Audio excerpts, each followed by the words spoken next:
Hey folks, this is Johnny. Welcome to another Home Studio Trainer Live. Hopefully all of you guys are doing all right.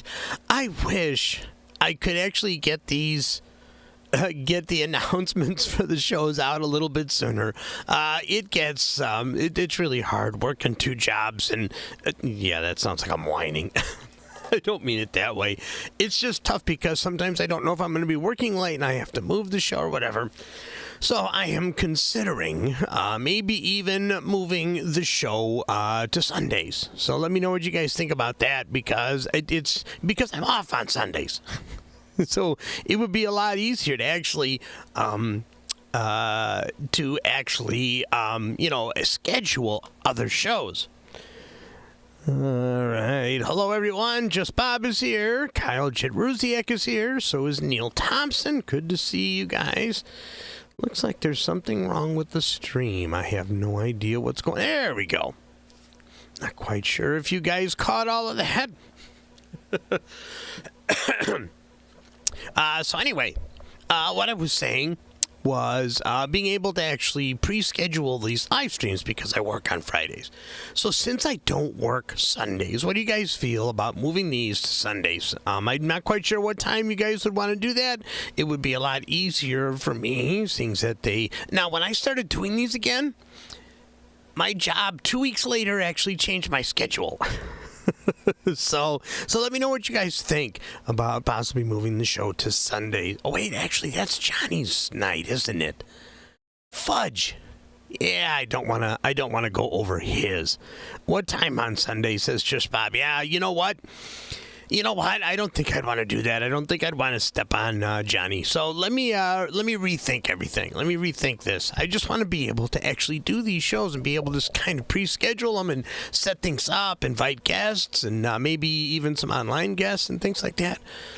All right. Let me know if you guys see the show okay, because my little preview window here is like doing this here, telling me that I'm not broadcasting. So, yeah, Just Bob, that is actually a very good point. A very good point. Being able to do that, I'm going to have to see if I can change my schedule at work. Bobby Booth is here, Russell Harris, Just Bob, Kyle Jedruziak, Don Oliver, Russell Harris. Oh, I think I already said his name. Let's see, who else? Neil Thompson is also here. Let's see, Neil says, Johnny, against my own advice, I've actually been following the news more lately. Seems when there is actual drama to report, the news media has less of a need to over-dramatize things. Yeah, it's weird. I have sworn off politics. I didn't vote in the last election. I couldn't. I was taking care of my wife, who I felt was more important. Whether you disagree or not, or whether you agree or disagree, that's up to you guys, but that was what ended up being. So I have completely sworn off politics, maybe until the next election. I don't know. I don't know much of what's going on. I do know some of what's going on, and I'm just going to say let it roll. We've survived up to this point. So I am not worried one little bit. Whatever happens is going to happen. Either way, I'm pretty confident I will survive. All right. So now on a more important subject. I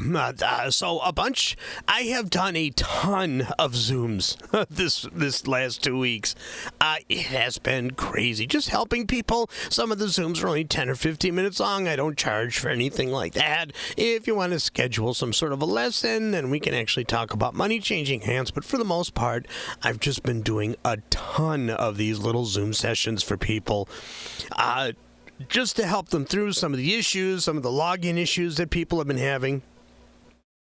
And then some system issues. Yeah, politics is the same BS. I agree, Bobby. Totally. I think music is more important. I think family is even more important. All right, anyway.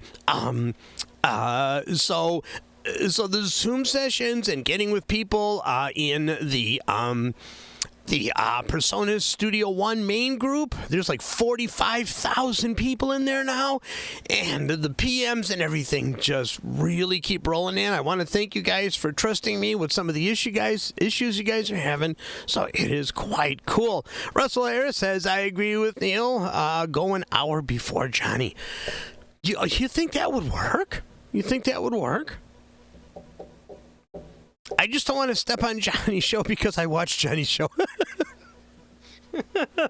I learned so much from Johnny's show, and he doesn't really focus on Studio One as much as he does songwriting and chords and stuff like that. And you know, if I don't get a chance to watch it live, I always go back and watch the replay. So there you go. All right, so let me think about that. Let's see. Okay, so we've got 12 people in here. How many likes do we have? If you guys, please hit that like button. We've got 5 likes in here. If you guys could, I'd appreciate it if you would like and subscribe to my YouTube channel. Follow me over on Rumble. I've got a ton of videos up on Rumble now. I mean, it's all the stuff that you guys that are on YouTube have seen. Some of the stuff is a little unedited and a little longer. Most people on YouTube like my shorter form videos or whatever. And if you want to support what I do here, and so far I'm making enough on Patreon to actually take some time off to do the videos and the live streams. So there's only 44 subscribers over there. But if you would like to support me with a couple bucks a month, click the link in the description, go over to Patreon, and become a member over there. There are completely different videos over there. There's stuff that I can't post on YouTube here. Some of my mixing videos, like mixing the song by Queen, some of my reviews on some of the Beatles songs, and some of the new mixes by the Beatles. Those are all going to be over there. So if you guys are interested, go to Patreon, become a member there. And I got a bunch of videos up and might even be able to do some live streams. Very cool. All right, let's go back to the classroom. And what we're going to talk about today, we're going to talk about customizing the main view. And this is quite cool. The idea for this show actually comes from a video that Gregor did when he actually just went through and just showed a few things. So I kind of wanted to go a little bit more in depth. Neil Thompson says it would be perfect, Johnny. You and me and everybody else could be with you on the show on Sunday from 5 to 6, and then we all move over to JL on 6 p.m. Yeah, that could work. That could work. Let me know what you guys think in the comments. If you're watching this on replay, let me know what you think of that. Because then I can pre-schedule stuff. I can get people in and have guests and stuff like that. And maybe even Johnny and I can do a show together. All right, Russell, thank you. I agree, too. That might be the way to go. All right, I will keep that in the back pocket and see what I can actually put together. I'll talk to Johnny as well. All right, we have 14 people in here. So what we're going to take a look at, customizing the main view here. That means the console, the event view, the track list, and the inspector. And even up here, we can really customize all of this if we really want to.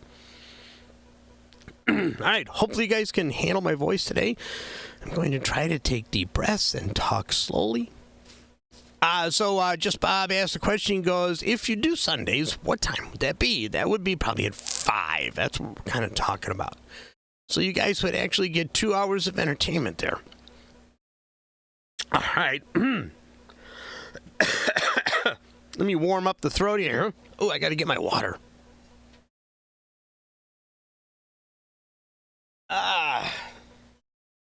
Ice cold water.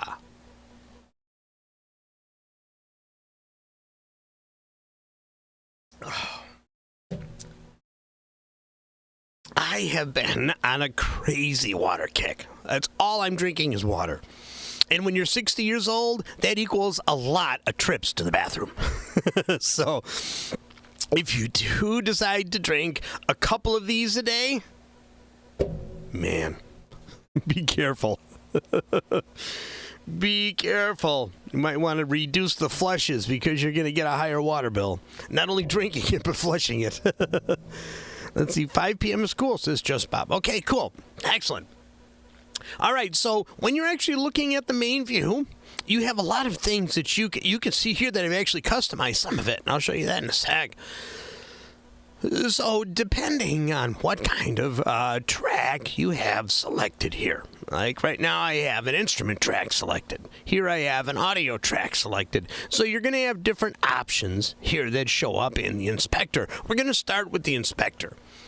So, the way to customize is, let me see if I can find the right click spot.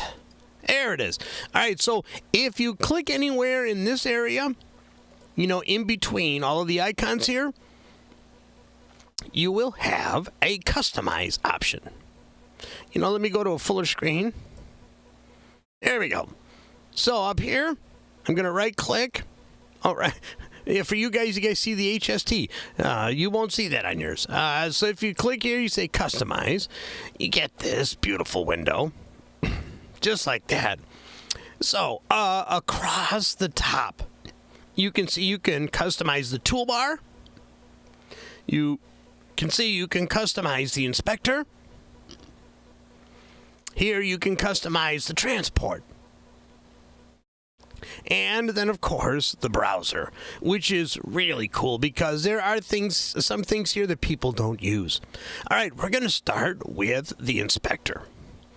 So there's a lot of stuff here, and you've got to be really, really careful with this because you might hide something that you go back and look for later and say, I can't find that selection anymore because, you know, you can actually move stuff up and you can accidentally hide things. You can click on any of these boxes and do the same thing, just like that. Like here, I can see one already that I really don't want to hide, and that's transpose and velocity. There we go. Let's see, where is that? There we go. Transpose and velocity is right here. I don't know why that was checked. I think I was working with somebody that did that. Oh, an error occurred. Can you guys still see me?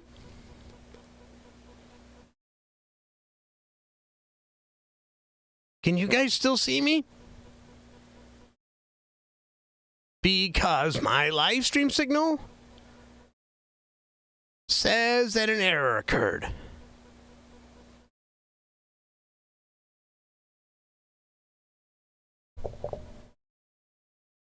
I wonder what's going on. Okay, you guys can still see me. All right. This is weird. This is very, very strange. I'm going to try to refresh.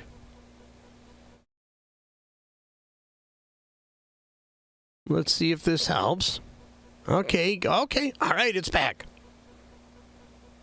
It's back. All right, excellent. And you can see and hear me. Oh, there we go. Double jeopardy. All right, good. Probably just an issue with YouTube and the replay. All right, so we are going to take a look at the inspector. So you have a lot of things that you can actually choose to view or not. And if you go over here, you can see you have all the options here. If we go actually to the menu here, you have all of these that you can hide. So the biggest things that I actually hide usually is the routing and the channel. So what does that mean if I unhide them? So if I unhide the channel, there we go. Now we got the channel over here. Now, there are a lot of people that prefer this to the mixer. And that makes a lot of sense, especially if you are doing a bunch of editing or you're mixing or you're mastering, because you're going to want this thing to update per the type of track that you're choosing, just like that. So like for an audio track, boy, that's not good. There we go. So you can shrink this down to the very minimum, just like that, and then we can move this up, and then we can still see a lot of the choices. All right, so, but I usually hide the channel so that I can bring all of these up. So here is my instrument track and all of the options. Here's my audio track and all of these options. So it makes a lot of sense if you guys decide that you want to do it that way. All right, so I just did something. I think I just scrolled over something that moved track. Let's go edit, undo, move event. There we go. Oh, that's the other thing that you guys really should know. You got to be careful if you're using a scroll wheel on a mouse, because sometimes you can actually hover over something and accidentally hit the scroll wheel, and it'll actually screw things up. So if I've got the base selected like this, if I go to the start and end of... See, if you accidentally roll the mouse, it could be quite detrimental to your mix. I mean, it's really nice to have that option, but you've got to be really, really careful. Let's go to edit, undo, move events. Edit, undo, move events. Oh, it's going to make me go through the whole dang thing. So what we're going to do here is we are going to go to the history. There we go. So let's go back. Let's go back to here. There we go. Jeez. That's all it takes. That's all it takes to completely screw up your song. Man. All right. So there we go. So I'm going to go over here again. Right click. I'm going to hit customize. There we go.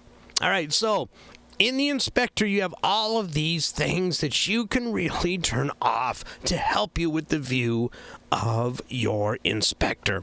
It's really important that you make sure that if you're looking for a particular setting and you don't find it, open up the customization, because maybe you accidentally hid that option. All right, so let's see. Neil Thompson to Just Bob. See, what did he see? Oh, he's talking to Neil. He says, yeah, they used to host Songwriting Simplified every Wednesday. Yeah, it was cool. I like it. I liked it. Let's see. Aliens. Must be aliens interrupting your signal. Yeah, exactly. All right. All right, cool. All right, so that is the inspector. And, of course, you can hide the inspector just by clicking the eye above there. But this is really nice here. If you're working with a higher resolution... then you're going to actually be able to move things around and customize this even more. So there you go. All right, so the toolbar. This was a big one, and this was the one that the guy I was helping... excuse me. The voice didn't want to work.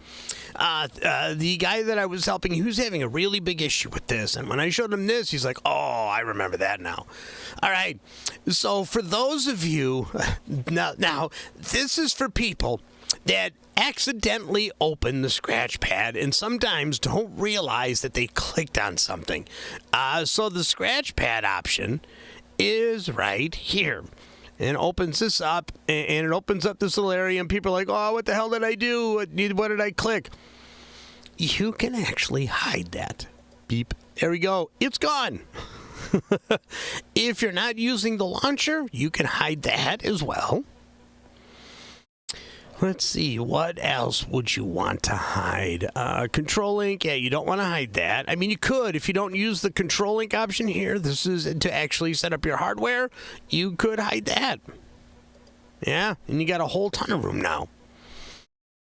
Let's see, but I want this, and I want the launcher and the scratch pad. All right, so remember, if you're going to go to the toolbar option, that is this section up here. All right, so let's actually go to the transport. Now, for me, there is a couple of things that are kind of useless to me. I don't need this range here.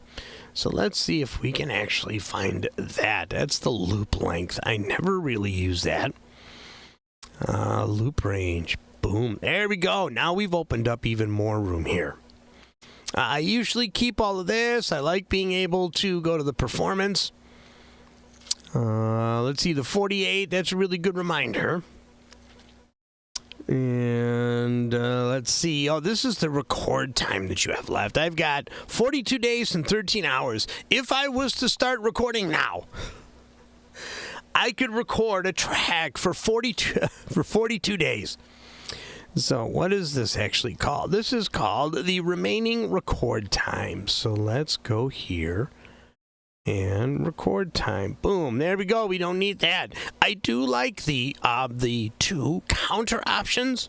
I can set one to beats and bars and then set the other one to seconds. So let's see, what else would I need? Cache activity. I want to keep that.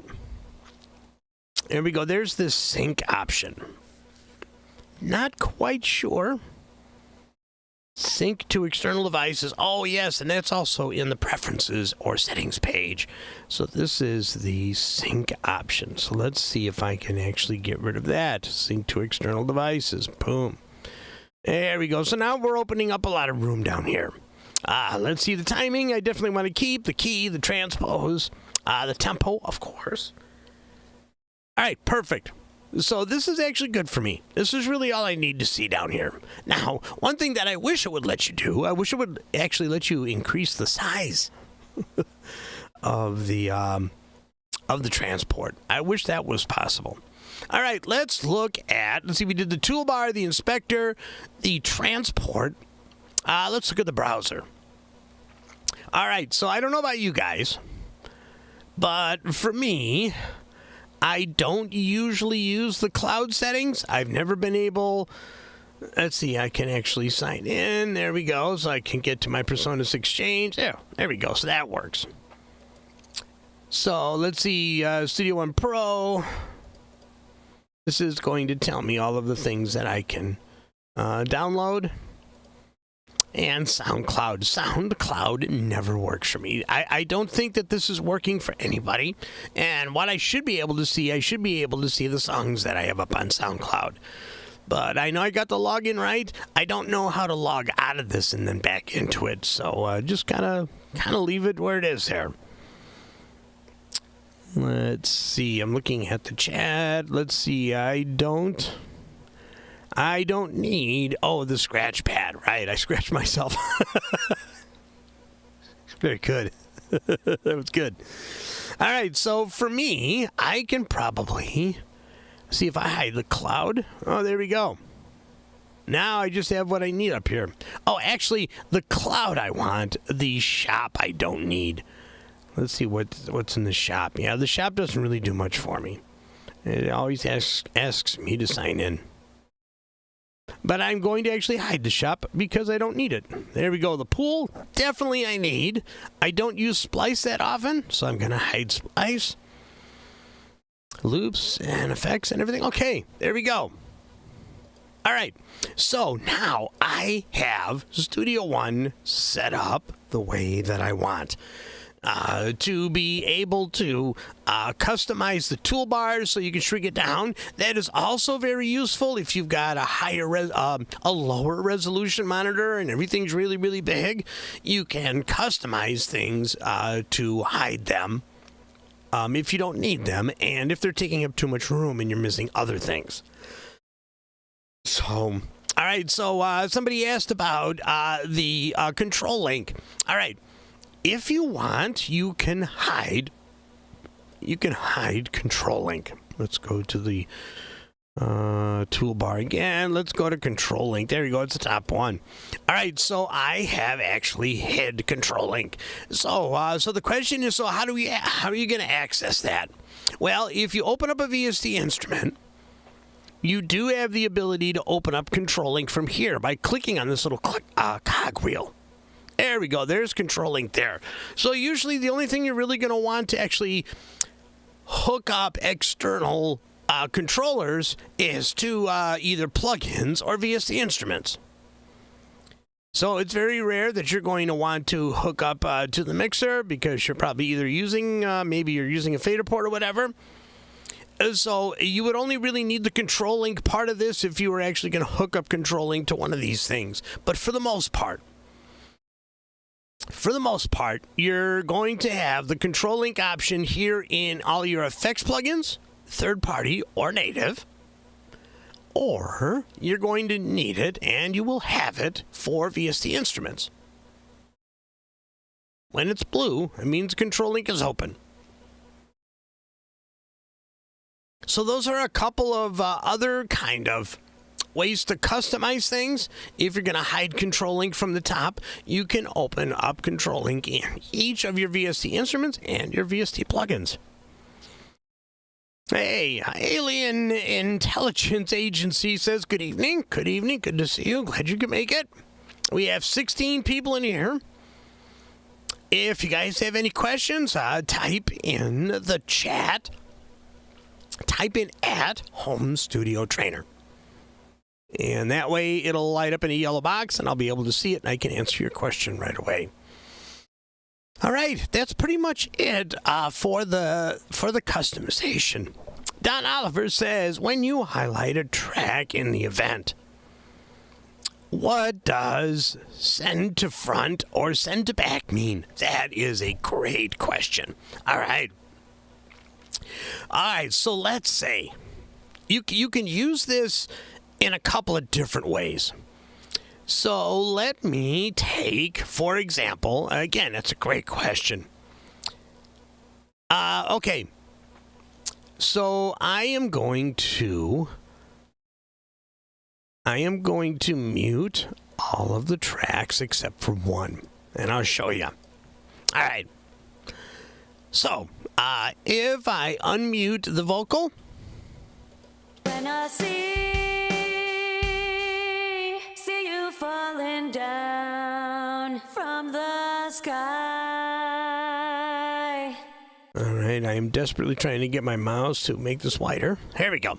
So let's say, for some reason, I cut this track and I overlap them. All right, so you can see that this particular event is in front of this one. So if I play this part right here, it'll cut into this event. When I see from the sky, I can feel. If I want this event to tail off first before it plays this one, I would right-click and choose Event, Send to Front. Now, you can see now it has switched. Now this one is in back of this one. So this audio track is going to finish and then cut in wherever the event ends. On the sky, feel what it must be like. Ha! Now you could actually eliminate the need for this by going to the inspector and saying play overlaps. So now what it's going to do is it's going to play both of these. On the sky, I can feel what it must be like. So remember, if you're going to play overlaps, it's going to play them both. If you have this turned off and you overlap two events, you're going to have to choose which one is going to be the dominant one. Very interesting, says Neil. Don, let me know what you think. All right, so like on this event, I'm going to right-click and I'm going to say send to front. Boom. What would you use this for? Okay. So now what you could use this for is you could use this like layers. It's not... Joe Kilder probably smacked me in the head for even showing you this. So if you have two layered completely, you would have to actually choose. You can see this one here. What it must be like. All right, so if you don't have play overlaps on. I see what it must be like. Yeah, there we go. Let's say I want to play the back one. So I'm going to right-click on this front one. I'm going to go to Event, and I'm going to say Send to Back. There we go. Now this one's playing. I see you falling down. So sometimes what people like to do is they like to actually have the play overlaps option turned on. And what they can do is they can blend two vocal parts together. So far, when I see. There you go. So it really depends on what you want to do. See if this will work here. It didn't work that time. When I see. There you go. See you falling down. Hey, Michael Johnson just joined us. He says, I'd probably not use that. Rather use 2 tracks. Better control. Yeah, that is, and that's what I was going to get to. So I'm actually glad you put that out there.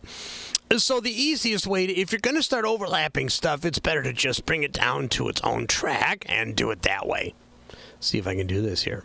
Bam. There we go. So this is probably the more functional way. But if you would rather work on a single track, you can use the play overlaps option. You can use the bring to front or bring to back option. And it gives you a lot of, let's just say you want to keep a bunch of stuff on the same track and you just kind of want to blend it all together so that you don't have to see a high track count. I do that.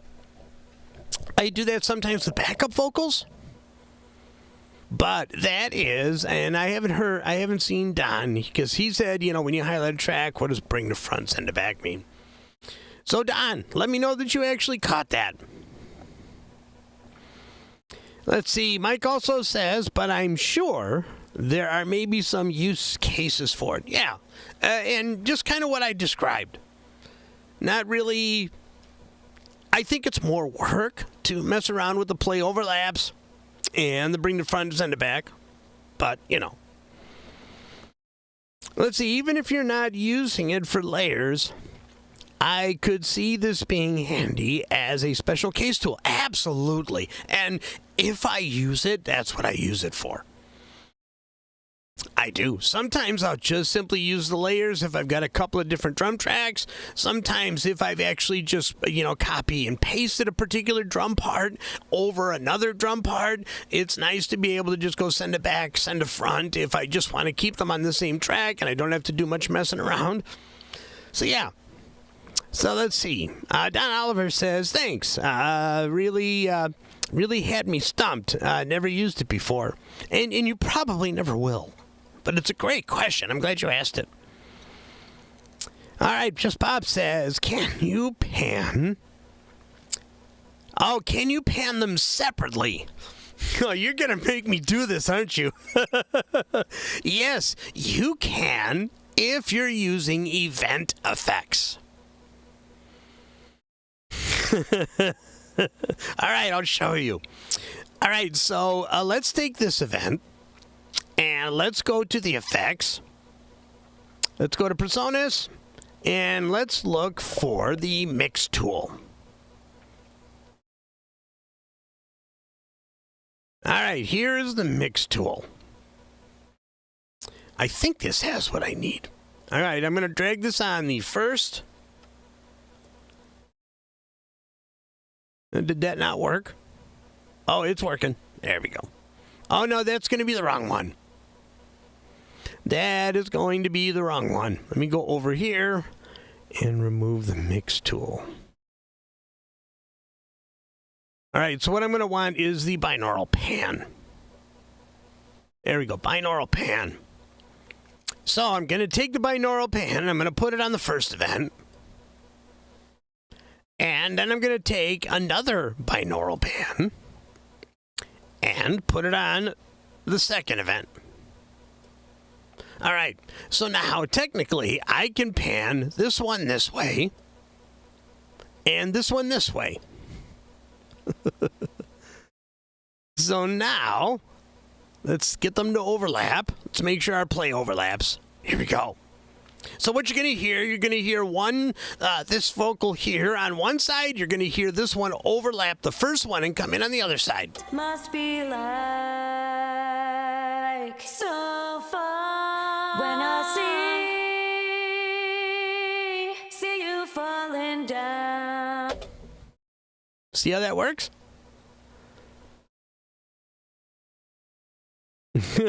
Mike says, I don't know if that will work on a mono track. Yes, it does work on a mono track. It definitely works on a mono track. Because a mono track, you can still pan. A lot of people, I've noticed that a lot of people don't realize that. You can still pan a mono track. This is a mono track. And you can pan it left and right, even if I have the channel condition. Must be like so far. Oh, actually, Mike is correct. It'll work on a mono track, but the channel needs to be in stereo for that panning to work. The panning on the channel will work. But on the event effect, if you have the track in mono for the channel format, it won't work with the event effects. Just Bob's is pretty cool.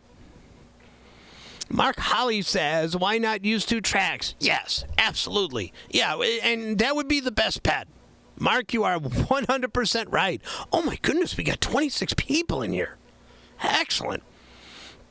Mark Holly, you are absolutely right. We're just kind of messing around to see what we can do with a single track and using the bring to front and send to back options. So we're just kind of messing. But yes, absolutely. The cure for all of this is putting the 2 events on their own tracks, and then the world is your oyster, as they say. I don't think I've ever said the word oyster. I don't think I've ever used the word oyster. Ever. I don't think I have. All right, Mark Holly says, thanks for that. Understood, yeah. So we're just kind of messing around. You know, if you have a ton of tracks and you really don't feel like bouncing or doing stuff like that, a little method like this can really help save on the track view. So I could I'm getting paranoid here. So I could completely see why something like this would be useful. But just knowing is that if you're going to use event effects and the event effects have some sort of panning or stereo option, you're definitely going to want the channel mode in stereo. Because as you can see here, See you falling down. you can actually see it change. So far when I see If I have the channel mode in mono, it negates the event effect stereo options. so far when I See, it even zeroes out the effect until I actually turn the channel to stereo. So there you go. Good question. Good question. I got to do a standalone video on that. Very cool. All right, so thanks for that, guys. That actually makes a lot of sense. So what did we go over? We went over being able to customize the different parts of the main view. We did the toolbar, the inspector, the transport, and the browser. We also, with the question that was asked as far as bring to front, send to back, we also kind of played around with being able to actually play overlaps, and if you're not using overlaps, how to bring overlapping events to the front or send to the back for the appropriate play that you need. Just Bob said, I could see doing this for a stutter effect. Sure, you could definitely do that on one word and panning each stutter. Yeah, exactly.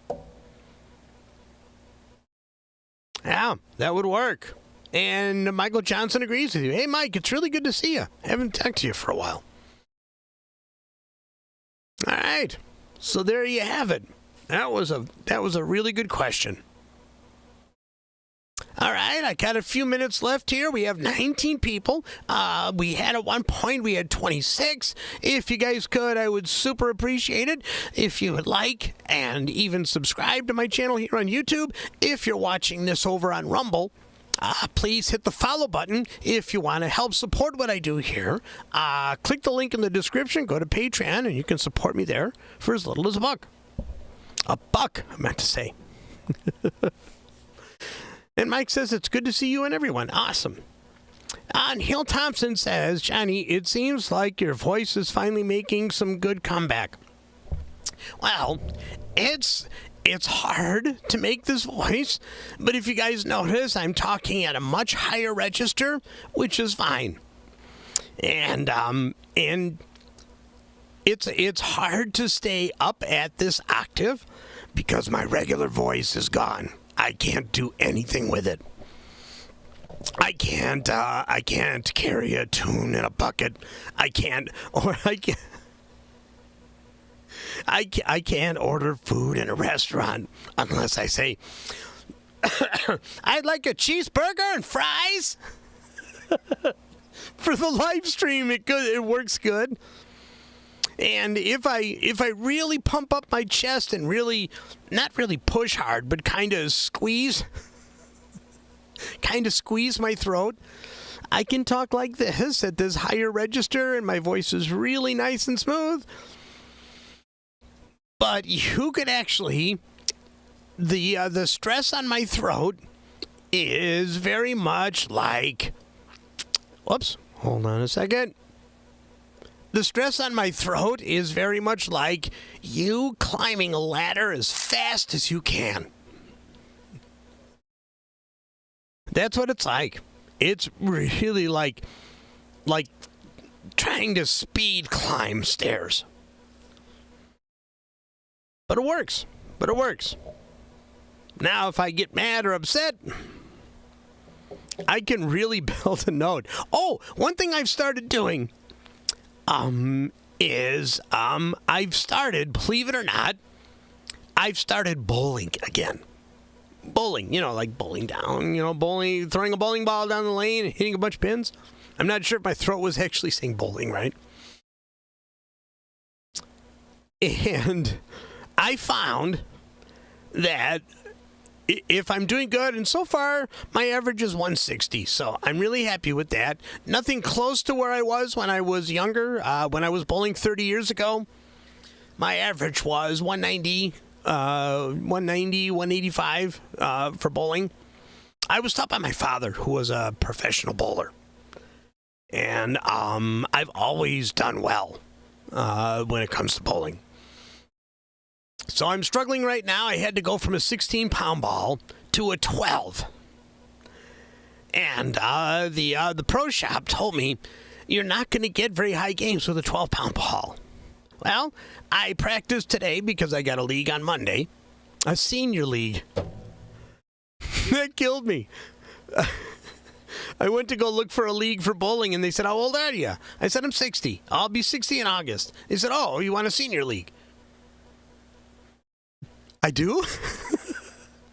Anyway, I joined the senior league, and I am the youngest. I think there's two of us that are like in our 60s. It is amazing to watch some of these folks in their 80s and 90s bowling. Sorry to change the subject, but my whole point for going on to the bowling subject was when I miss a shot, and I say maybe a not so polite word, I actually am able to express myself a little bit louder than I really want to.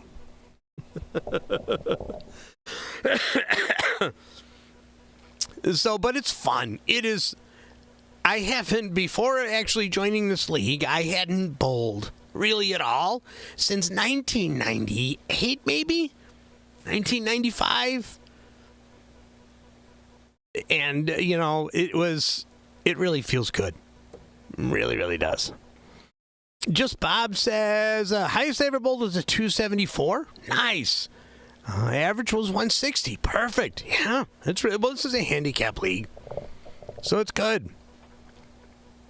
You should be crushing them then. Well, in the league, like today, I went to practice. I had 2 free games. I bowled a 227 and a 160. On the league, I haven't broken 200 yet. But there are some older bowlers that kick my ass. There's one guy, he's 92 years old. He pretty much just shuffles up to the line and throws the ball. He's got a 201 average. So you would think being able to shoot 160, 180, which is what I usually shoot in a league, that I would be crushing it. I'm not. I'm not even close. I'm not even close. Some of these folks are just, it's just amazing to watch. The oldest guy celebrates his 99th birthday next month. His 99th birthday. And it is just fascinating to watch him bowl. His average is about 160. So it's something. I didn't expect to get off on this subject. Let's see. Neil Thompson says, but Johnny, I bet in the senior league, things are probably more along, a little bit too slow for an energetic snort like yourself. Well, I do have to admit, I really don't make a big deal, when I don't bowl well. And I didn't realize how relaxed I become in almost 30 years of not bowling. And it is a little bit slower. Some of the folks take a little bit of time up at the line, and the ball rolls really slow down the alley. But I have to tell you, this is the big thing for me. I've been cooped up in my studio and working from home for 10 years, and for the past, after losing my voice, I pretty much just stay down here, and I do support for, I support people using personas, and I do stuff with Home Studio Trainer and everything like that.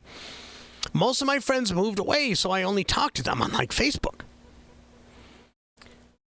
So when I started this league a couple weeks ago, the people, if I only shot 100 or 50 every game, the one thing that I have noticed is that the people in my generation, because when I deal with people for music and stuff, they're all a lot younger than I am, and closer to my age. But just Bob, the smell of denture cream at Bengay.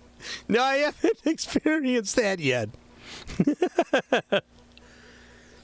But what I was going to say, the people. It is just the nicest people I have ever met. Every single one of them. We high-five each other on good shots. We sit down and we talk about what we're doing in bowling. We talk about something with the family or whatever. The current generation, in the 20 to 30 area, it's really hard for me to see them turning into the elderly people or the older people. I don't mean the elderly in a negative way. It's hard for me to see the camaraderie with them like I'm seeing in this bowling league. So me and one other guy are the only two guys in our 60s. Everybody is 70 and over. There's there's 30 people in this league. I might even join one on Thursdays. These are the days that I have off. So, well, Wednesday night I don't, but so I guess in the past 2 weeks with this league, the thing that I'm really seeing is just people, the quality of people. Many of these folks are vets. I have so much respect for our vets and everything. And just, some of them remind me of my grandmother, who I love dearly. Some of them remind me of aunts and uncles. They've accepted me, and they have really become friends. And they asked me to join a men's league. A couple of the guys asked me to join a men's league for the summer. So it's cool. It's cool. I really like it. I really do. And I think I like it more so for the people than polling, which I never thought. I never thought I would. There you go. So, Neil, in answer to your question, no, there are a lot of older, much better bowlers than me out there. Especially since I had to go to a 12-pound ball instead of a 16-pound ball. I can't hold it. I don't have any feeling in the top of my hand. So I had to go to something I could actually hold. It makes sense, Johnny. The social aspects is even more important than the bowling. Yeah. And I really just joined for the bowling. Very cool. MJ says, 53 and had a bunch of scares done last year. Evidently still in good health, except for the back and the hips. Well, you take care of yourself, Mike. I'm glad you're doing good. Not really looking to lose more friends. I've lost a couple real important friends over the last couple weeks. Just nobody that I ever met in person, people that I've taught.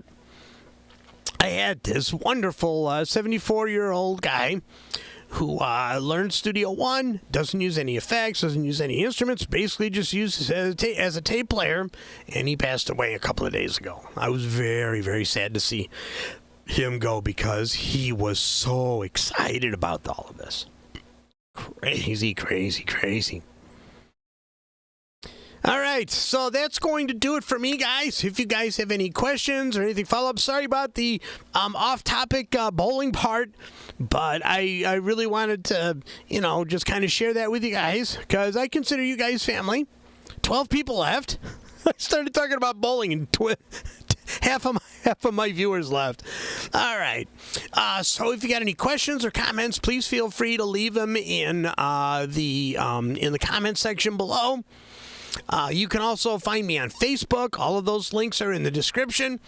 You can find me over on Patreon if you want a custom video that I can't put on YouTube. That's the place to ask me for those. It's if you just become a subscriber, you get over there on Patreon. You get free training, you get free help, free videos, one-on-one stuff. Everything over there is included in all of the packages, even the $1.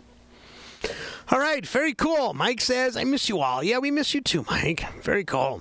All right, so I will let you guys know what's going to happen with the schedule.